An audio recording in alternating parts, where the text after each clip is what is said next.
Good day, everyone. So let's continue the discussion of Aces Torres, and now we are here in formalist analysis. But first, let's discuss first the biography of the author.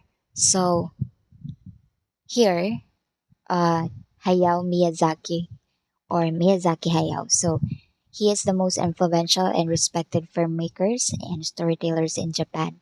So he is widely known for creating and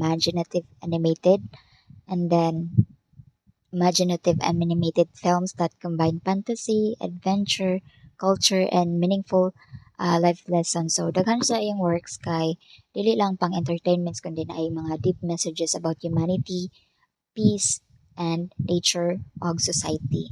So, throughout his kanang career, Miyazaki became famous because of his unique storytelling styles, beautiful animations, and unforgettable characters.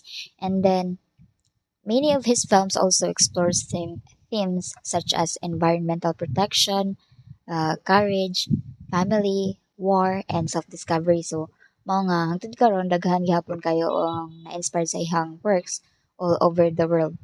So, here before we proceed pa gyapon sa discussion of his literary and cinematic contribution, let us first learn more about his background. So, he was described as the godfather of animation in Japan.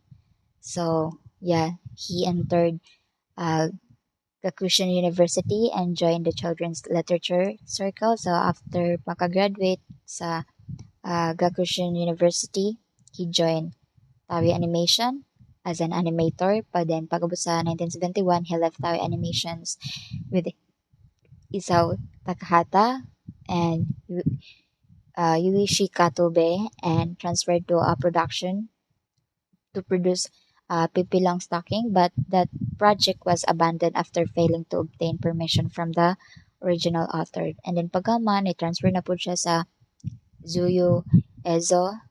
Later in him na siya Nippon Animation with Takahata and Katobe where they produced Heyday, Girl of the Alps in 1974. So now let's proceed to the characters of the story of the Princess Mononoke. So first character is Sun. So Sun is a young woman who was abandoned by humans and later raised by mountain wolves. So because of her upbringing, she feels stronger connection sa nature and animals than sa human. And then mao nga murag wolf na jud iyang identity of mindsets kaysa sa pagka human pagkatawo. And then also, San Shideki hates people who destroy or threaten sa forest, especially the people from Tataraba and Katong. Isa po niya contrast nga komunidad. So, because of this, she often attacks them in order to protect nature and then the spirits in the forest. So, makita diri nga very fierce or protective siya when it comes to the environment. And then second character is Kuan, Ashtaka. So Ashtaka is a young prince connected to the royal family of the Emishi clan. So a peaceful community living in the far north. So sa sugas of story, peaceful ra young life together with his people. So however, his life changes after moto napildi niya ang tatay Ragami. Basta mahibawan na ninyo. Of course, demon kuan nga nag-attack sa ilahang village. So moto ining anak. Then travel siya. So, nga na lang, just a short one. And then, Hisama, so, patong an old medium who lives of the village of Emishi shows siya dito, ginan niya si Ashtaka nga. After nga marat niya, mag-start na siya sa iyong journey padulong sa kuan. And then, the next one is si Jikubu. So, siya ang kanang murag kontrabida kayo dari. Let's say, sinugdanan sa tanan. So, muna siya, the master party seeks the head of Shishigami who would do anything para lang makuha yung goal, ma-accomplish ang goal. So, even exploiting Ibushi and Ashtaka.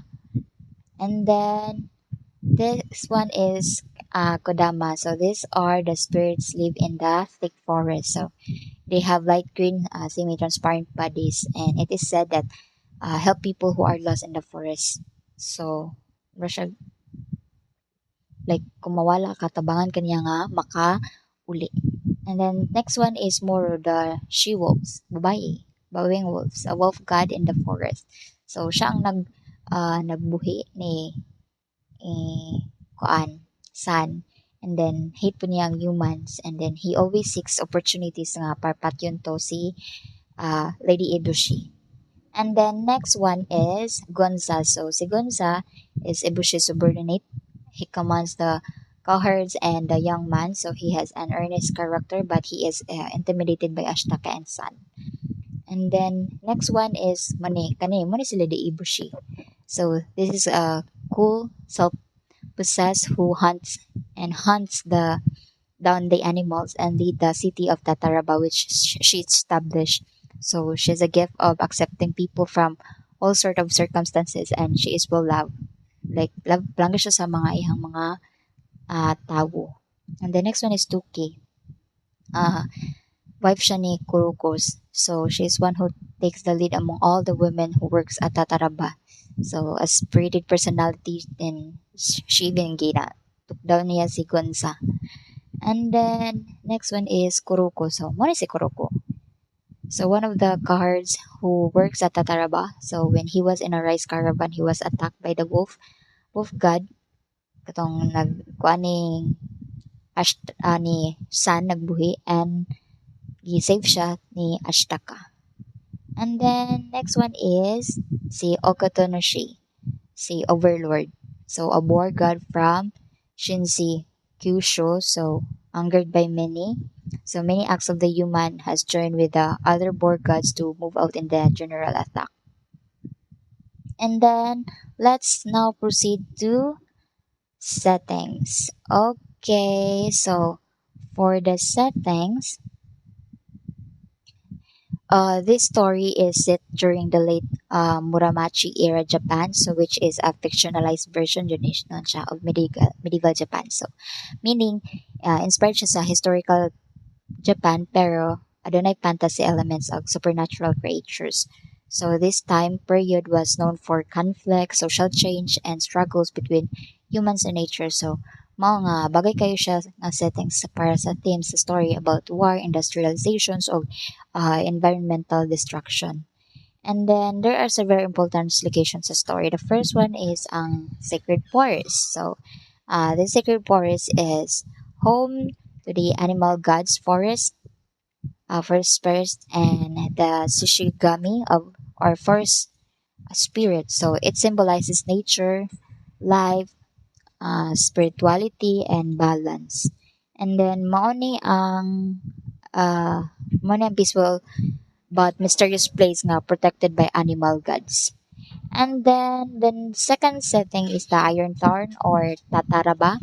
Tatara. Ano siya. So, Iron Town is an industrial community led by Lady Ebushi. So, this place represents humans' progress, technology, and industrializations. But at the same time, mo po niyang cause destruction sa forest because ilang putlon ang mga kahoy. And then, magmina po sila og mga kuan. Like, mga iron. Ano. And then, the third settings includes the rural villages and the battlefields. So, these places show the struggles of ordinary people during the time of war and conflict. So, makita diri ang violence, ang survival of tension between humans, natures, and different groups of in society.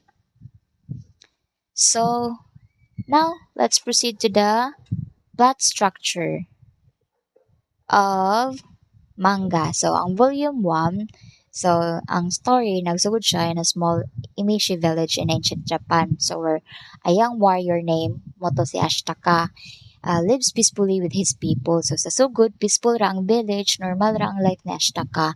And then, one day, na-notice niya nga na strange and fast-moving creatures approaching silang village. And it is later revealed to be a giant boar god that has been corrupted by a mysterious dark force, transforming it into violent demon. So, ang boar god nga, was, actually, ang kanang baboy damo, like, siya baboy damo. Kasi siya, ano ganito rin, murag, kuha niya, bangkil. So ano siya kanang borgad na siya nga protector sa forest. Pero nahimo siyang kanang monster ah tungod sa kasuko. So ingon ana. So to protect the villagers ang gibuhat na Ashtaka iyang fight and kills the demon boar. Pero however, while ano sila nagpinatyanay, however during the battle, yung arms kay na infected sa course kay katong baboy kay ano siya na siya na curse siya ba ang ano gani ang curse gani kay mura siya alimatok kani nga nagpuno sa tibok lawas sa baboy and then mao to na infected si Ashtaka ato. So a dark mark appears on his arms, giving him a natural strength but slowly bringing him closer to death. So, katong infected na ano niya, itong murag alimatok na nitapot sa iyang diring kamot kay although tagan na siya kanang mga kanang unnatural strength pero anam-anam po siya kamatay. So, mo ang major problem nga nagsugod sa iyang journey. And then later, the village elder katong tigulang ano siya, discover niya nga the boar god was once a guardian sa forest. Pero became corrupted because of an iron bullet stuck on its body. So this reveals that human actions are disturbing the natural balance between humans and nature. So meaning the corruption did not happen naturally, kundi caused jud sa violence sa humans interference. So tungod ani Ashtaka is advised to like nana tong ilahang kanang murag pinakatigulang nga manambalay sa nga. Kay-advise niya sa Astaka nga mo travel siya sa west para pitaon tong source of corruption and hopefully makakita siya og kanang tambal para sa iyang course nga kamot. So mo ni ang beginning sa iyang important journey towards sa understanding sa conflict between humanity and the natural worlds. Then now let's proceed to the volume 2 manga sa story. So here, Ashtaka continues his journey towards the west in search of the source of the demon's corruption and possible cure for the cause of his arms. So padayon siya nangita og answers kung sa gyud ang hinungdan sa corruption so unsaon paglawas sa iyang kagalingon para di siya mamatay. And then along the way, he begins witnessing his growing conflict between humans and the forest. So witness niya dito nga mga tao is walay kalinaw. Purs pinatyanay. So he sees how nature is slowly being damaged po because of human activities and industrial expansion. So makita na diri ang central conflict sa stories between nature and civilization. So during sa iyang journey, na-encounter ni Ashtaka ang Kodama katong spirits ang if mawala ka bitaw katong mugila kani katata kato siya. And then a small white forest spirit living deep in the forest. So the presence of the Kodama symbolizes that the forest is still alive. Pag na daw tong mga Kodama meaning buhi pa daw tong forest like wala pa siya totally gilisan or naguba. So and spiritually active pa pud siya. Then although already threatened by destruction, napaghapon ang Kodama. So good sign siya nga still spiritually active and alive pa ang forest. So meaning na paghapon na ang life ug hope sa forest bisan nagsuffer na kinigikan sa mga human actions. And then eventually Ashtaka arrives at Iron Town. Ito nabot na rin siya dito. Sa iyang journey nabot siya dito. Pag abot niya dito, ang katong Iron Town usa na Astakara. So moto sa pag-abot niya sa Iron Town ilahang Lady Ibushi fortified settlement led by Lady Ibushi. So these towns produce iron by using natural resources of the surrounding forest. So tungod sa pagputol sa mga kahoy o paggamit sa resources naguba gradually ang balance sa nature jud. And then Lady Ibushi is shown as a strong, intelligent and capable leader who protect her people and helps those rejected by the society. So katong mga taong ligaw or like katong mga wala nay kanang puy-anan so ginadawat niya. Pero however, her industrial expansion and use of firearms anger the forest gods and animals because katong manggod makaguba manggod siya sa ilahang balay, like balay sa mga animals. So mo ang reason nga nung nagkadako ang conflict between humans and natures. Although manggod si Lady Ibushi bitaw like kinatabangan niya ang tao, ginaguba po niya ang nature. Okay, so now let's proceed to the volume 3. So also mo na siya ang ganang climax sa story. So there in this volume, in this volume 3, sa volume 3 kay ang conflict between humans and the forest becomes mas nagka-intense, unstable. So Ashtaka is now deeply involved in the growing tension between Iron Town and the forest god. So muna ang part nga mas laro na kayo ang away between humans and nature. Ang nahitabo mo gud ani kay na dito si Ashtaka sa Iron Town nilang Illidibo siya ni sugod kasi si Koan. Sugod kasi si si San. Kay patyon ta niya si Lady Bushi kay sige mo siya pang ang grabyado sa kuan ba forest niya nasuko na ang mga napuyo dito rin. Syempre masuko ba si San basta kuano nabusuhon ang forest so moto yang gisugod dito si unya while na dito is hapit ta mamatay si San and then gisave siya kanang gisave siya ni Ashtaka. So moto pag save pa jud ni Ashtaka is gipusil pa jud si Ashtaka nilapos gimbalas niyang tiyan and then research sila nakagawa sa town sa kanang kuan. Research sila nakagawa sa town sa Iron Town kay naibustot ang tiyan then gitapagaman dito na part kay kitabangan man ni Ashtaka si San nga ma makuan dili mamatay so pagbut dito kamatyon na ta si kuan si Ashtaka na si San nito nga who are you anong gisave man imong kinabuhi nga ni ana so like wala na siya din kamatyon na ta si Ashtaka gingnan niya si kuan si San nga you are beautiful din na-shock si San din ning ano siya naupot siya palayo siya nga ano na din mo to gitabangan niya gidala niya sa Baga to mo siyang ilog nga makapaulian sa kuan sa mud so mo to dito and then dito po nagpuyo ang God ang spirit God so mo to dito siya na pagkaugma kamata na si kuan and then naulian na po diyang sa mud pero nagpabilin gihapon iyahang course nga nagkaanam-anam nagkatag sa iyahang lawas okay now and then here na nata sa falling action so adisor pa dahil sa kuan adisor pa ani ah kanang kato si di ba naman toy kanang gahaman kayo kuan gahaman og kanang staw gani gahaman kayo og kanang power kani ba kani si kuan kani siya kani siya si Jikubo so giplano niya nga kuanon putla niya gliog si this one putla niya gliog ang king of the forest ang naghatag og kanang life sa forest kay para wala na daw sa gabal sa ilahang kuan kanang plano nga lagi like i-cut down jud tanan like i-banish jud ang kuan kundi og pulihan og kanang habitat sa mga human so moto putlon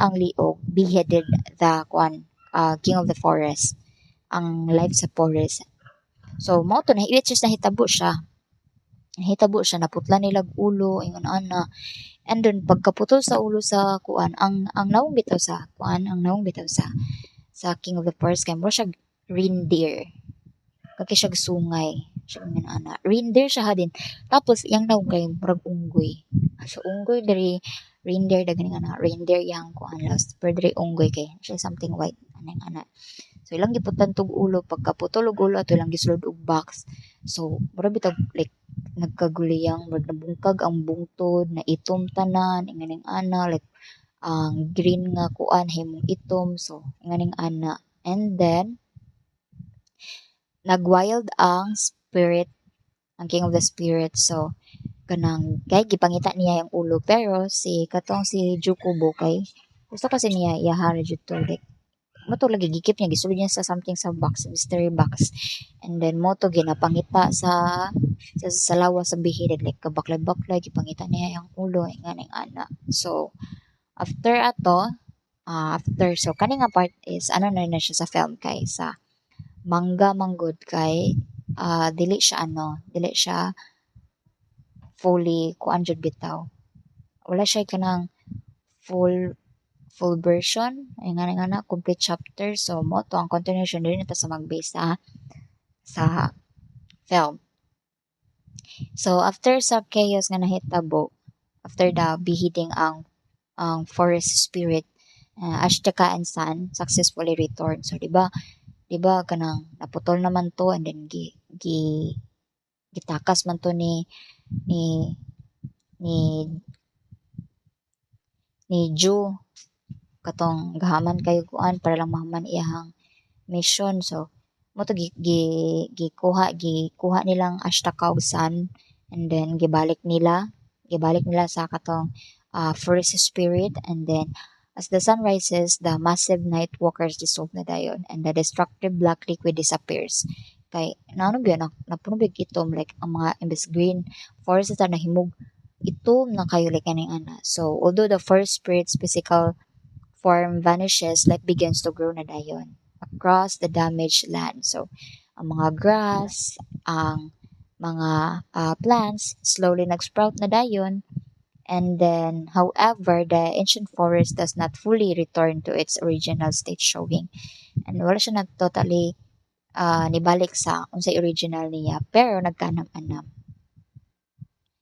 So, na-restore na siya, pero does not erase the consequences of the destruction. So, Iron Town is left ruined, but its people survive. So, guba kay lahang ano dito, home, pero nakasurvive mga tao. So, Lady Ibushi reflects on what was happened and expresses her intention to rebuild the town in a better and more balanced way. Dili na siya dili na kinahanglan niya gubo ng nature para lang makabuild siya sa iyang gusto nga town. And then Ashtaka chooses to stay near Iron Town to help rebuild, while Sun decided to remain in the forest para gardyahan. So though they care deeply for one another, they accept that they belong to different worlds. So si Ashtaka ug si Sun wala dayon. So there ending sa part sa mo to, the forest slowly begins to regrow. So after nga na-restore ang power sa forest spirit, so small plants nga nanubo na kanam-anam. And then here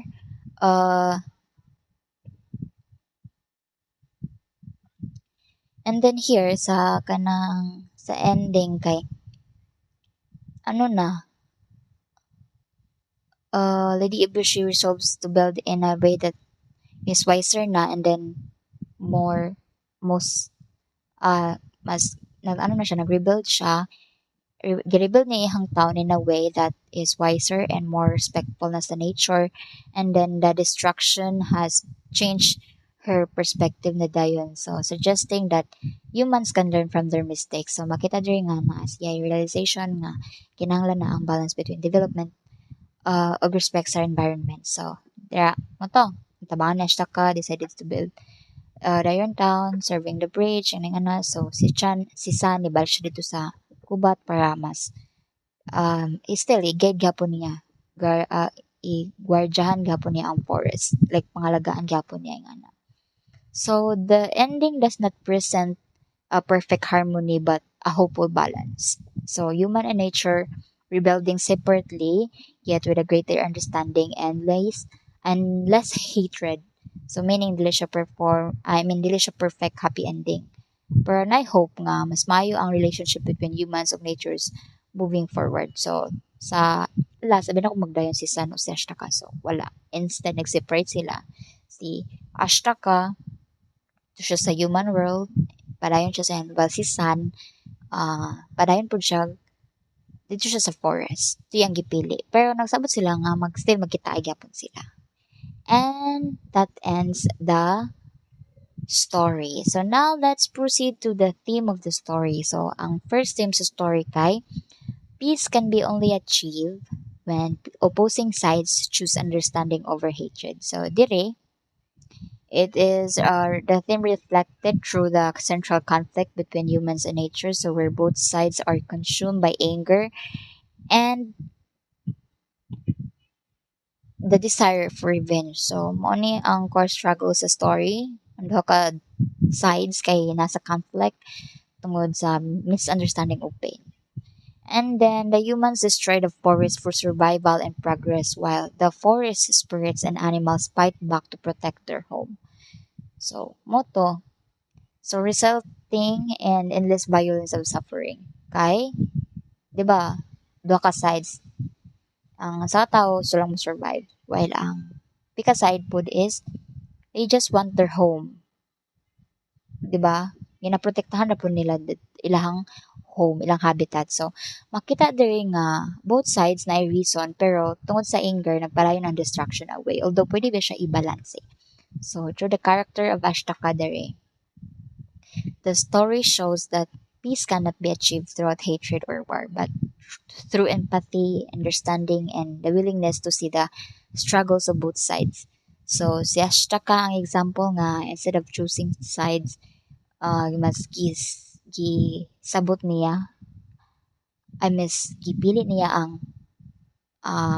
nga sabton og ibalanse. So here rather than seeking revenge as Ashtaka tries to bring peace and compassion between humans and the forest. So this teaches that coexistence becomes possible when people learn to respect each other despite their differences. Mo ni ang pinaka message nga. Dili kinahanglan awayon ang usa-usa. So, kundi sabton o respetohan para mahimong possible ang pernay harmonies ba? Pernay harmony, pernay peace. And then now let's proceed to the second theme. So, which is when humans exploit nature for power and progress, both humanity and environment suffer. So both jud ang duha magsuffer. So this is shown through the destructive relationship between Iron Town and the forest. So mo ni ang clear example sa story kung asa ang humans ug nature sa conflict tungod sa exploitation.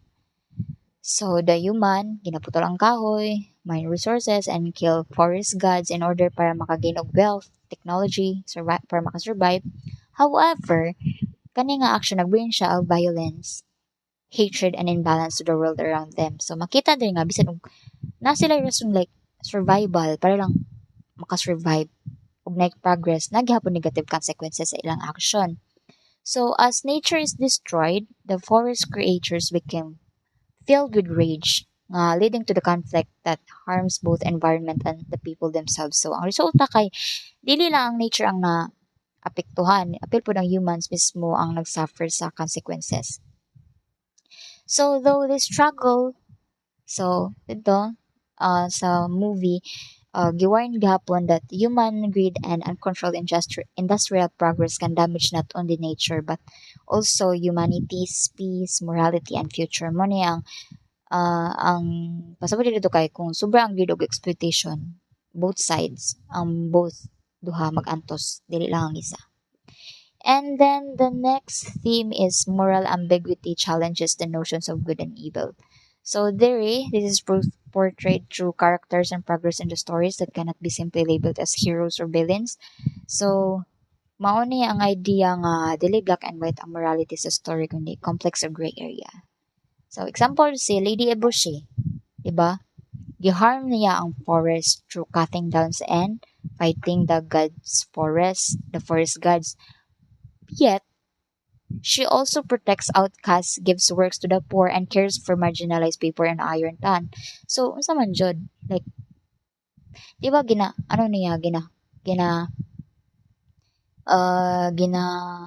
kuha niya ang forest, ginamaltrato niya. Tapos, I mean, ginano niya ba, ginaagrabyado, gina-exploit. While, ginatabangan po niya ang mga tao para mabuhi, makasurvive. Like, na ba? So, ma-challenge ang notion sa good and evil. So, yes, makita to nga bisan og destructive ang iyang action sa nature, napud siya good side as a leader sa iyang community. Diba? So, meanwhile, the forest spirits fights to defend nature, but their anger and desires for revenge also lead to violence and destruction. So, even ang forest spirits nga protectors of nature, dili pud perfect kay capable pud sila of destruction. So, through this complex characters and conflicts, the film shows that people's actions are shaped by survival, beliefs, and circumstances, so making morality more complicated than simply being good or evil. So, money, siya dere, dili ta pwede mo judge dayon kung good or bad ang sa katawo or sa character kay nagyud sila deeper reasons behind their actions. And then, for the next, this is the last theme, I guess. The destructive power of the industrialization threatens culture and environmental heritage. So this is shown through expansion of Irontown and destructions of the sacred forest. So moni ang clear conflict between progress sa humans of protection sa nature. So as humans develop industries, mine resources, and create weapons for progress and power, so the natural environment is slowly pud nagkaguba. So this results is the loss of ancient forests, spiritual traditions, and the harmony between people and nature. So makita diri nga dili lang siya physical environment ang maapektuhan kundi apil pud ang cultural o spiritual values sa lugar. So the forest gods and creatures represent the cultural and spiritual connection to the land, so which becomes engendered because endangered because of industrial growth and human greed. So sila marag simbolo sa ancient beliefs of respect sa nature so nga gradually nagkawala tungod sa industrialization. So through these conflicts, the manga warns that this manga nagwarn siya that uncontrolled industrialization can destroy not only on the environment but also uh, the traditions, the beliefs, and heritage that gives meaning and balance to life. So, muna ang kuan, ang pinaka point niya jud kay kung walay control ang progress, mahimo siyang cause sa loss sa culture. Pwede pud siya uh, sa nature ug sa overall harmony sa world. And then now let's proceed to the point of view. So this story is told using a third person omniscient point of view. So this means that the narrator is not a character in the story, but an all-knowing observer who can see and understand the thoughts, the feelings, the actions of multiple characters. So, mani siya nga like all-seeing ang narrator. Kabo siya sa sulod sa nga nahuna o sa lain-lain nga characters. And then, through this point of view, the audience is able to understand not only Ashtaka's journey, but also the perspective of San, Lady Eboshi, and other characters. Dili lang siya one-sided. Ang story kay makita nato ang side sa humans and then sa forest spirits pods. So, yes. And then, now let's proceed to the conflict. So, the main conflict is, let's first start in the an external conflict, man versus man. So, this is the primary conflict in the story between the humans of the Iron Town, so led by Lady Eboshi. So, and the forest gods in spirit. So, mo ni ang pinaka-core nga away sa story, ang tawo kontra sa nature. So, Iron Town exploits the forest to produce iron, di ba? Cutting down trees and harming animals in the process. So, because of this, the forest retaliates through corrupted animals, god, and destructive forces. So, especially when the forest spirit is beheaded, makita dito nga mabalos jud ang nature pod kung sobrang pagkabuso sa mga tao. And then the next conflicts is human versus human or man versus man. So aside from the conflict with nature, there's also tensions among humans themselves. So dili lang nature ang nasa conflict kundi apil pod ang man versus man. This includes disputes between the people of the Iron Town and the other groups, di ba? Dito mo mo bikin nagpinatyanay, lakit pinatulay ulo dito. So, who depend on the forest or oppose the Bushes method. So, makita dito nga lain ang beliefs o survival needs sa mga humans maong nagka-conflict po sila with each other. And then for the internal conflict, man versus self. So Ashtaka is cursed by a demon and he carries the burden of trying to stop the cycle of destruction between humans and nature. Mo ni ang personal nga struggle kay dili lang physical ang curse, apil pod ang emotional ug moral responsibility. So he is constantly torn in deciding how to act fairly toward both humans and of course spirit. So, lisod pa niya kay both side na sila valid reasons pero kailangan siya mohatag og decision nga fair sa duha. So, this creates a conflict within himself as he tries to balance the loyalty, the justice, and the empathy without choosing hatred or violence. So, mo ni ang pinaka-importante sa iyang character. Siya ang nag-represent sa balance of peace instead of taking sides. And now let's proceed to symbolism of the story. So the first symbolism of the story is the forest spirit, the Shishigami. So the forest spirit represents lives, deaths, and the balance of nature. Mo ni siyang pinaka-powerful symbol sa story kay siya ang nag-represent sa natural cycle sa life ug death sa forest kay. Diba tong buhi pa si Shishigami, the forest spirit is wala alive pod ang bukid. Pagkamatay pod niya, namatay pod ang bukid. So, nag-represent siya as life and also death. And then, balance pod sa nature. Kaya kung buhi siya, ano man good, makapaulian man good pod siya if nakaisakit sa human. So, balance eh. Like, yeah. Represent siya sa life. Kaya buhi siya, like, buhi pod ang nature and patay siya. Pag bihidid niya, namatay pod ang nature. And then, the second symbol is Kudama, the forest spirits. Forest spirits gapon ni siya. Pero, ano na siya, katong tudloan ka if ever nga mawala ka. Like, like for example, diba, kung kita gilamat balihon ng sinina, kani siya, dili na nimo balihon ng sinina, katudloan kaniya kung asa agianan. So, the Kodama represent the health and vitality of the forest. If ever naa daw Kodama, meaning daw, active pa daw ang forest o napay hope nga ah nga mabuhi, like mo revitalize. So, kung naa sila presence, pasabot, healthy ang forest. Kung na sila, kung mawala sila, meaning, nanay danger or destruction. And then, the next one is Sun's Mask. Si Sun naman good, kaya na siya mask. Like, iklang taon niya, babae siya. Then, pag ana, na siya mask. So, Sun's Red Wolf mask symbolizes her dual identity. She is human by birth, but raised by wolves. So, Moni ang simbolo sa iyahang struggle between being human and also belonging sa nature. Kaya ug magma si Sun, wolf daw siya, and then pagtangtangon, makita jud iyang pagka-human. And now let's proceed to the film adaptation, compare and contrast.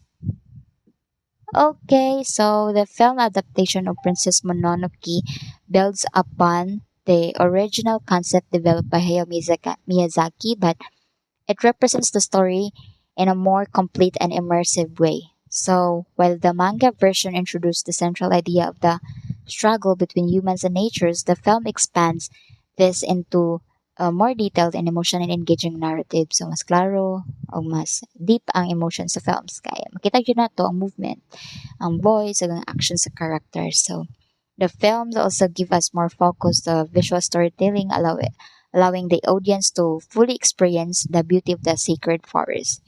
So the intensity of Iron Town and the scale of conflict. So makita yun mo ang contrast sa nature of ang industrial world through animations which makes the message stronger. So in terms of kanang characterizations, the film provides more emotional depth, especially for characters like Ashtaka, San, and Lady Ibushi. So, mas mapil na to ang ilang struggles, decisions, og emotions compared sa manga. So, however, both versions shares the same foundations, the conflict between humans and natures, and the search for balance, jud. And then, same ra gihapon ang core message pero lahi-lahi ang presentation.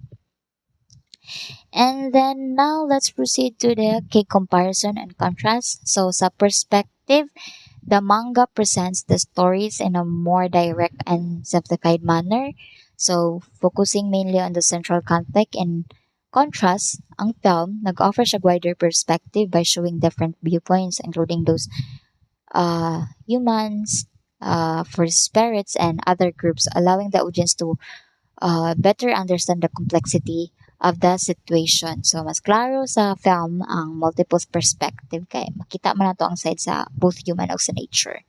And then for the plot development, the manga is shorter and less elaborate with fewer events and limited explorations of subplots. So, more straight to the point siya, less detailed, and development sa story. So, on the other hand, ang film is kind of develop siya more integrate, intric- intricate storyline, incorporating elements such as growth of Irontown and the tension between the industrial progress and the environmental preservation. So, mo ang rason nga no, mas rich o mas emotional ang film. Kay, daghan siya og added depth og development sa story. Now, let's proceed to the characterization. So, characters in the manga are portrayed in a more basic and straightforward due to the limited space. So, mas simple ra ang portrayal sa characters sa manga kay kulang siya og detailed development. So, pero however, ang film, ang characters prenash na ko minsan nila i-share given their motivations and then more complex personality. So, the film especially highlights the moral ambiguity, showing that even opposing characters have understandable reasons for the action. So, mo na ang rason nga nung mas engaging ang film. Kay makita dyan na to ang deeper side sa kada characters. And then next for the theme, so both versions nag-explore siya relationship between humans and natures. However, ang manga nag-represent siya this idea in a more direct and simple way, while ang film nag-examine siya greater depth by emphasizing environmental responsibility, existence and the consequences of human action. So mas expanded ang message sa film kay gi-explore niya ang impact sa human action sa nature of society in a more complex way. And then for the visual and emotional elements, the manga relies on static black and white illustration. Although katong nabasa na ko kay colored siya black and white. So leaving much of the interpretation of the reader's imagination. So meaning ikaw mismo ang mag-boast sa visual details. Like, palihukon ba ni mo sa mong imagination while reading the manga. So in contrast sa film, it uses full of animation. So, na mga movement, na mga background music. So, to create a stronger emotional experience and more vivid representation of the story's world. So, mo na yung reason nga, yes, mas powerful dyan ang film. Kay, apil man gud ang mga sounds, ang mga movement, ang mga colors, ang mga emotions nga makapadugang bitaw sa feeling sa scene. Ana ba? And then, for the next one is the world building. So the manga provides only a basic depiction of the setting, so mas simple o less detailed ang environment sa manga. While sa film, the film constructs a rich and detailed world, including the forest ecosystems, spiritual creatures, and human communities, making the narrative more immersive. So, makita jud nimo sa makita jud nimo ang full world sa story. Then, ma-feel mo nga nakasulod sa forest of Iron Down. So, that's end my report and thank you for watching.